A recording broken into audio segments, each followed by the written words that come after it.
Welcome to the mat today.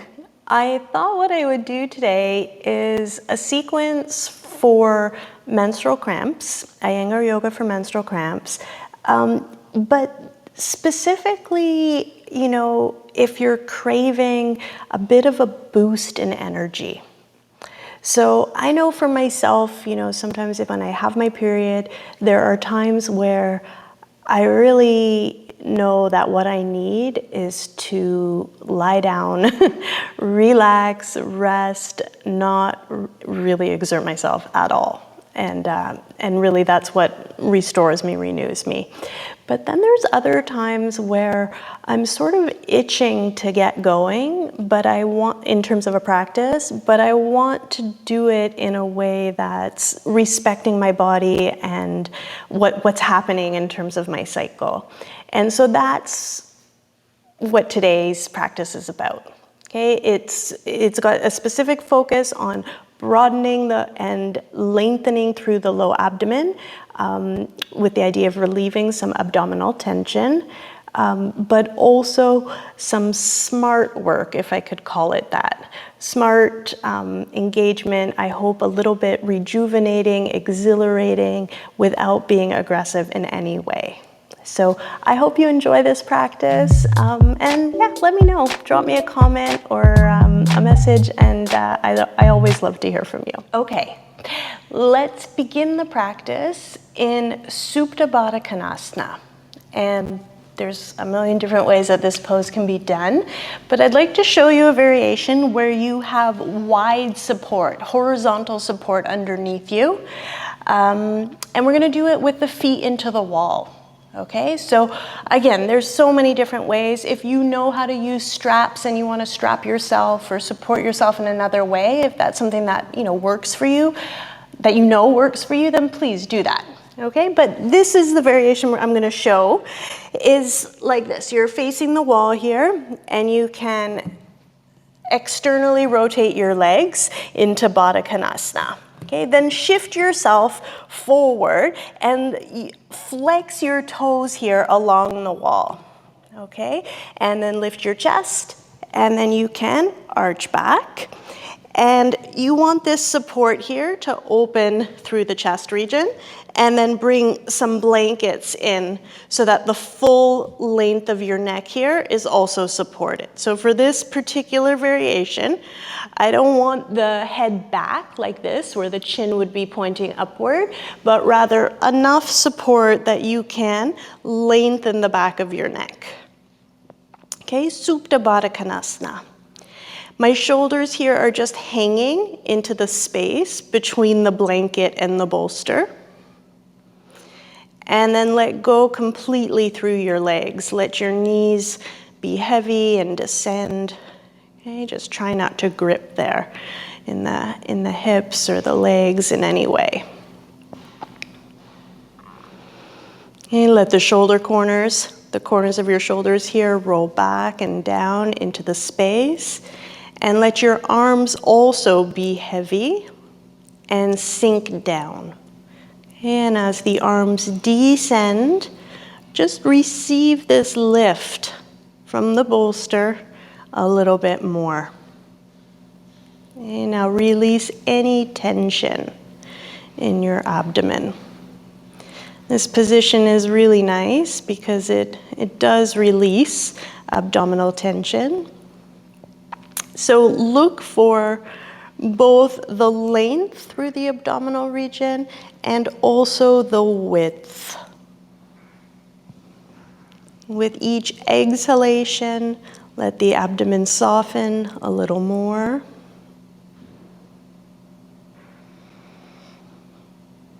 So the other thing that I really like about this presentation is that I find having the bolster like this, horizontal, is also energizing. Right? It gives me a different feeling in my brain than lying over the bolster when it's vertical. Okay, so I just find it a bit uplifting, almost, I want to say mildly exhilarating. which is a bit of an oxymoron, but yeah, so sometimes when I'm menstruating, I can feel like I need that boost of energy, and this is a nice starting place for that. Okay, so it's supported, restorative, but at the same time, there's just some really good stuff that can be garnered from this position. Okay, so I'm just really just trying to keep you here for a little bit, stay for a few minutes. Again, let the knees be heavy, let the legs descend, and find that lift to your chest. Abdomen soft. Look for both the length and the width. And breathe.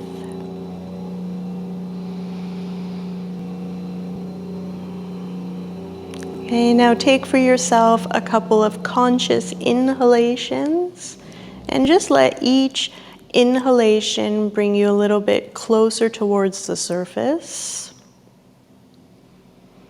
And then carefully bend your knees, fold them upward. Pause, give your groins a moment to adjust, possibly to recalibrate. And then roll over to your right side. Take a moment here. And then use your left arm, and with your head coming up last, push yourself to an upright position. Okay, next let's go for Suprapadangastha 2. And once again, it's one of those poses. There's many, many different ways to do it. I'm going to show a variation today where you have the wall at your feet. Okay, so like this at the end here. And then have a bolster off to your side. Also have a strap. And begin left leg into the wall, right leg, just hook your strap on your foot, and then extend your leg over to the side. Okay, and you're aiming here to keep your heel, at the height of your hip, so about 90 degrees. Okay, it's not about bringing it way up, but it's also not down here, right? So can you keep it at about 90 degrees here like this, and support the outer shin. Okay, make your left buttock heavy. Roll the abdomen in that direction, left buttock heavy, press that leg down, and then reach into your right heel and open yourself up across the front pelvis. Okay, now you can see here I've taken the tail of the belt just underneath me, and this is just giving a little bit extra support. Okay, if I'm being totally honest, when I'm practicing this, particularly if I'm menstruating, I might not use the strap, because I can stay in this position, just leaving my leg with this support here and keep the leg at this angle. But for some people, it might, very easily slide down. And so when it slides down, it's nice to have this strap, I find, right? So that you can just give yourself a little bit extra control here over the leg. But please don't be aggressive about it. Okay, if you're finding that it's really, really challenging to keep the leg at this height, then instead bend it, okay?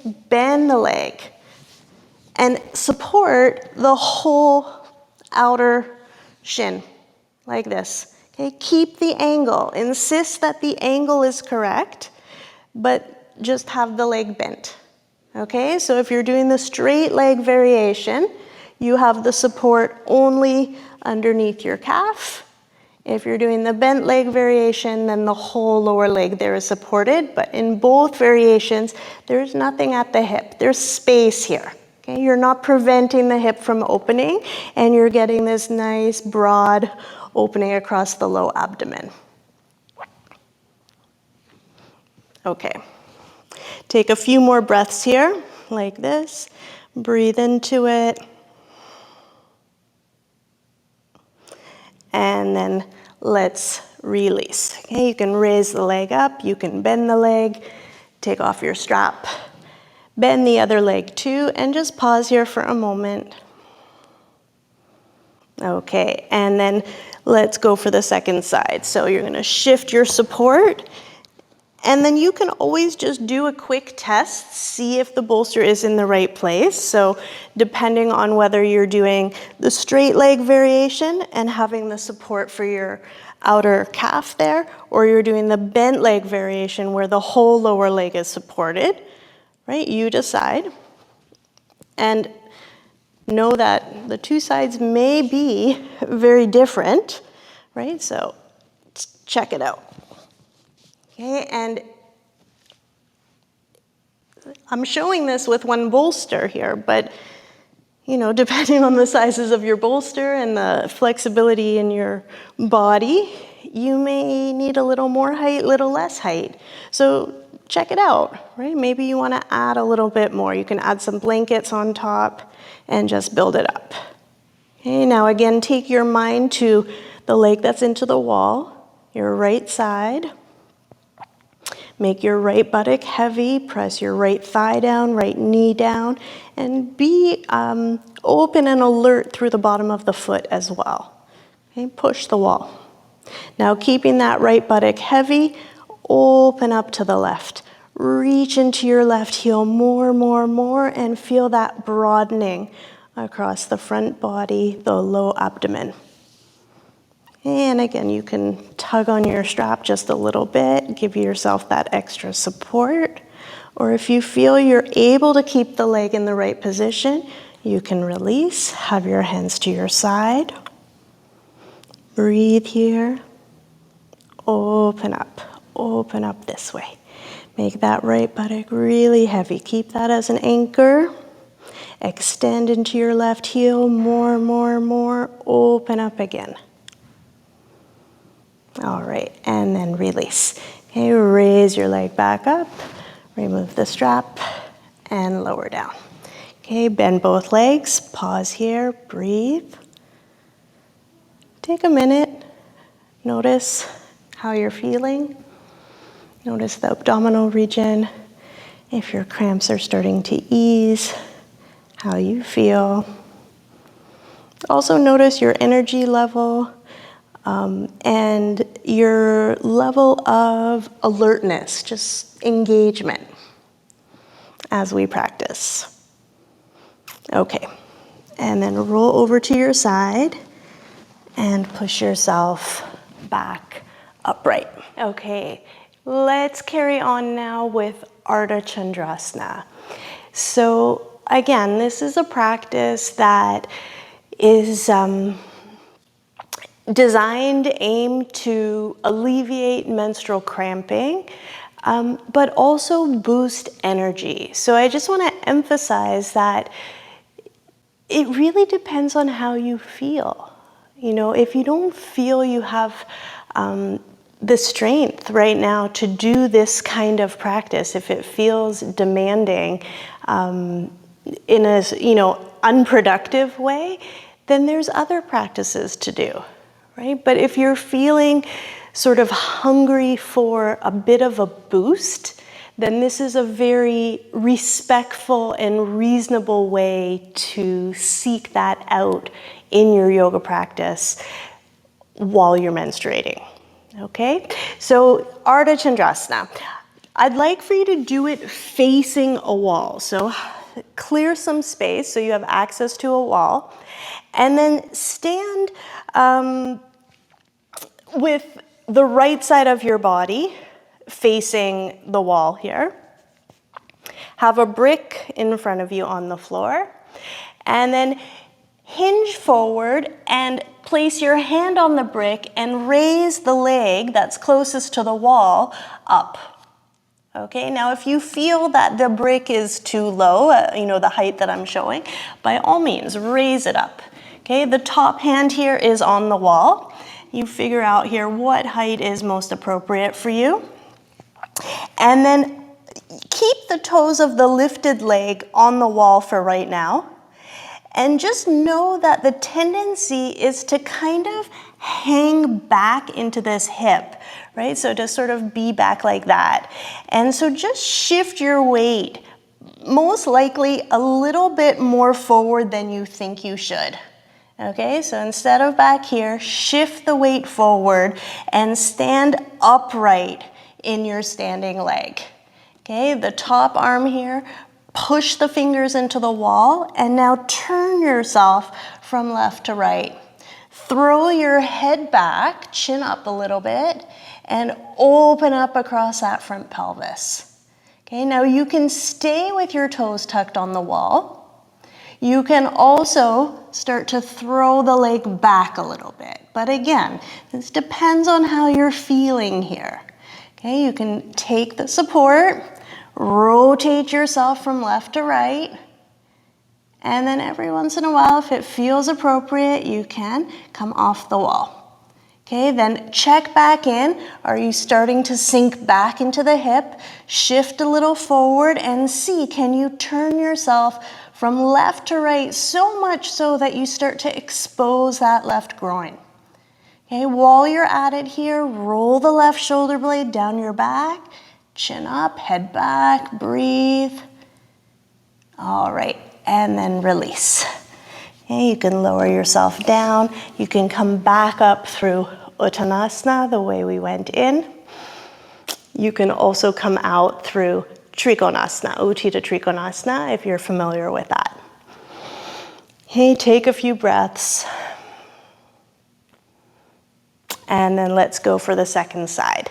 Okay, so same thing, you're just gonna turn yourself around, shift over, make sure you still have that clearance with the wall. And so you're standing now with your left side of the body close to the wall. Hinge forward, support your palm, and then the leg that's closest to the wall, you're gonna lift that leg up, hook the toes onto the wall here, your top hand. I like to work on the fingertips because I'm not leaning into the wall, but rather pushing off the wall. Okay, head back. Now, same idea here, know the tendency is to hang back. So shift the weight a little bit more forward. Rotate your right upper arm and just move that shoulder blade down your back. Okay, head back, chest open. All right. Now, stand really tall in your standing leg here and turn the low abdomen from right to left. Right? That's the region, that's the focus. That low abdominal area. Can you open it more and more? Broaden it. I've spoken about the length, the width, right, in the various poses. Find it here as well. And then again, see if you want, you can start to take the leg off the wall, see how that feels today. Okay, but no strain. If it feels strained to hold it, then take it back to the wall and keep that extra support. Push with your fingertips and your left hand to the wall. Turn yourself from right to left a little bit more. Okay, I'll show how to come out of this from Trikonasana this time. Okay, so from here, you can bend the leg, shift back, come into Trikonasana, and then back up. Okay, you can also come out through Uttanasana, but just I referenced that, so I just want to make sure you have both options. Okay, settle yourself, take a moment here, breathe. Okay.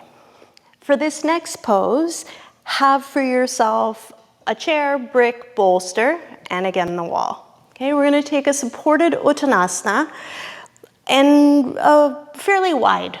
Okay, so for this one, stand with your feet as wide as your mat, keep your buttocks on the wall, and create this angle with your legs. Okay, these are Tadasana legs, big broad feet. Stand on your heels, right? So don't just kind of like let the legs be casual. Shift some weight towards the front of the heel and really press down.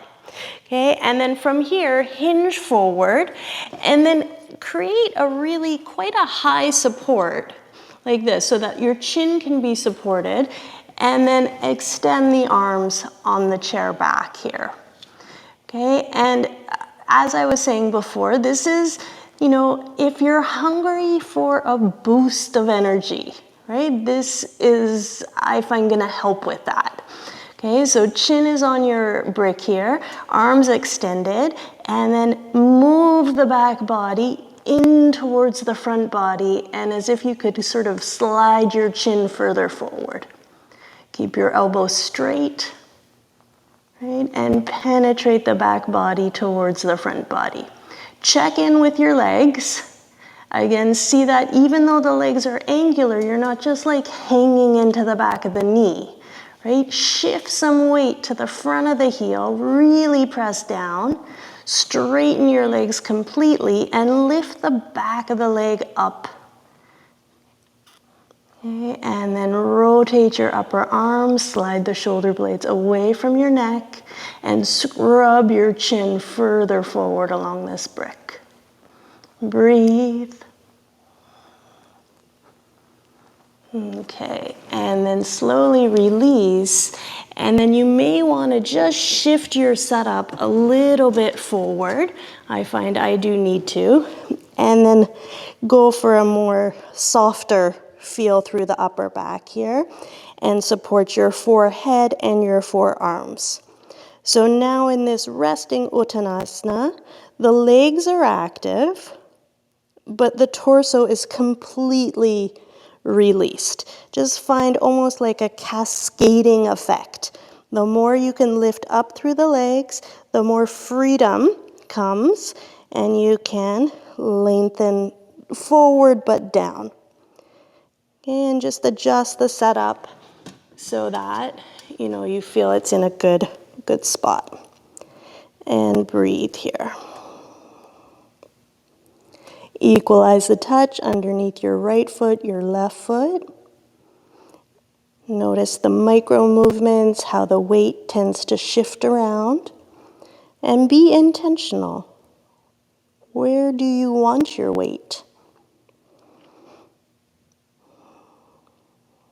Okay, release any tension in the face. And just notice what this inversion can do for your breath, your brain, your state of mind, and your nervous system.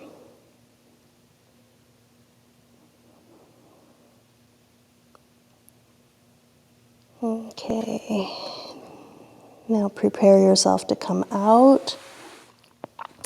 You can push your hands into the chair and then slowly stand yourself up. Okay, Tadasana, take a minute, be here, breathe. I've set up now for Setu Bandha Sarengasana with 2 bolsters, a blanket, also a strap. I'll show this setup, but you can make do with whatever props you have. So a bolster can be recreated, rolling some blankets together, but just create something that's similar in shape, right? So if you don't have 2 bolsters, a rolled blanket can do for one of them, or a couple rolled blankets together. Even a brick, okay, can work as well, and I'll show you what I mean. Okay, so sit on the very front edge of one of the bolsters here. And you're going to use the strap around your feet, and I'd like for the legs to stay fairly wide. So if you're using a bolster here for this second one, have your legs almost as wide as the bolster will let you go, and the strap is just going to be on the feet like this. Now, if you don't have the second bolster here for your feet, you can have 2 bricks, 1 brick under each foot, right? And just make sure that the legs are elevated to about the same height that you have underneath your torso. Okay, and then again, sit near the front edge of this bolster, lay back, and then slide back until your shoulders touch down. Okay, keep the back of your neck long. And I've opened a blanket here because I like to get rid of the stickiness, right, of the rubber. So you roll down, you end up on the blanket here like so. Okay, and then you're gonna extend your legs to straight like this. Okay, I've just got the bolster there for a little bit of height, and I'm gonna shift it a little further away so it feels like it's just supporting in a good spot there, underneath my heels, my ankles there. Okay, and then settle. Okay, do make sure that the shoulders are touching down. You can roll them under again. Hit out against your strap, turn the front of the thighs in and press your knees and thighs down. Okay, now again, remember that length, that width in the abdominal region. Look for that. See if you can gently facilitate that. And breathe. Okay, know that the floor, the bolster is supporting you, and receive that support. Okay, there's a little bit of activity here in the legs. They're straight, you're hitting out, there's some action, but it's that special place, between not overdoing, not underdoing. Okay, you want to find it, that sweet spot. Okay, and then let's play with some arm positions here. Turn your palms so that the palms face downwards and have them fairly close to the body. Okay, and then press your palms and almost try to drag the floor towards you and just feel that response. Okay, now take a few breaths here.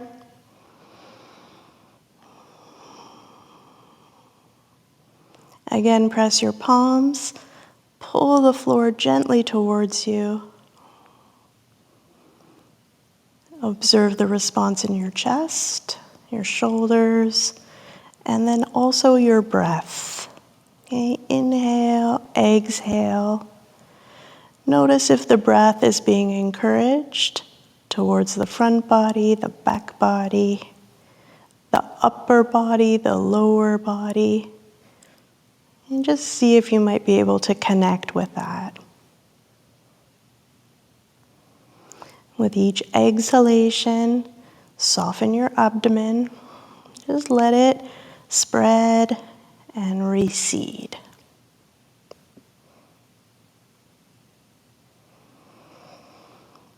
Okay, now turn your palms upward.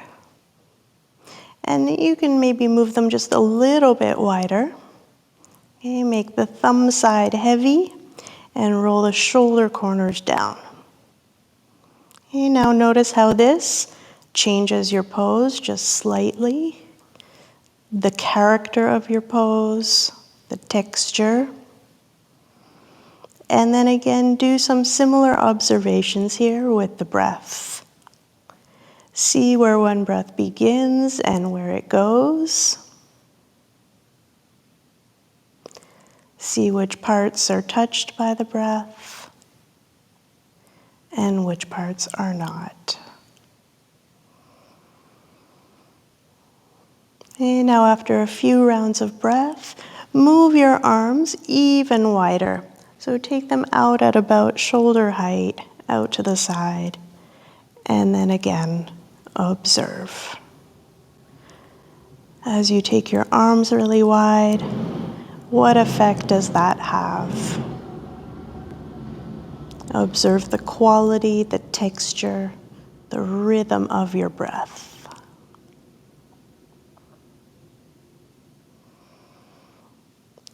And then after a few rounds of breath here, one more variation. Take your arms over your head and keep them there, and similarly observe. Okay, observe the nature of your breath, those patterns, but then also observe your state of mind, right? That sort of alertness, sensitivity, level of engagement, and see how that changes as we're here in this Setubandha Sarengasana. And the different arm positions are going to have a different effect on your nervous system. Okay, so depending both on that and also maybe sensations in your shoulders, if there's one arm position that's particularly that you're gravitating towards, then stay with it and go back to it. And just breathe, settle here. And think of Setubandha Sarengasana almost as a balancer, right? A hormonal balancer. Okay. Now, if you have the luxury to stay for a bit longer in your Setu Bandha, please do. But if this is your time, then bend your knees. Just pause here. If your arms are elevated, just take them down. You can have your hands on your ribs for a moment. And then roll over to your side. Roll all the way off your setup. Pause there for a moment. And then just transition into Shavasana. So you can remove the bolster that's behind you out of the way. And then let's lay yourself out for Shavasana. So I'm going to take this one bolster, my second bolster, and have it under my legs. And then just release. Okay, let go completely. Ideally, you're not touching anything unnecessarily, including the wall. And be here.